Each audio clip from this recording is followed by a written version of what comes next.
Hello Clash Nation, this is Renz Robosa from The Clash Season 3 at nagbabalik ngayong The Clash 2025.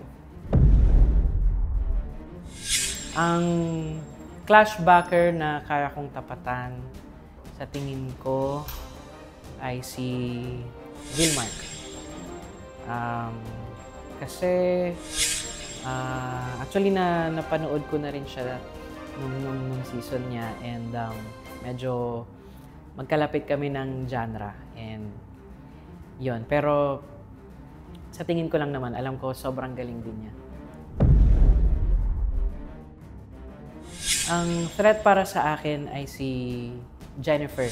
Kasi si Jennifer, isa siya sa mga matagal-tagal na ring kumukontest and season singer na rin siya.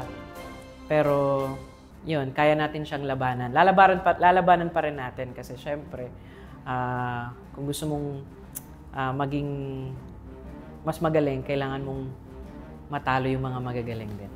Ang hamon ko sa lahat ng nagbabalik sa The Clash ay abangan ninyo ang mas magaling, mas matured, and mas palaban na Renz Robosa.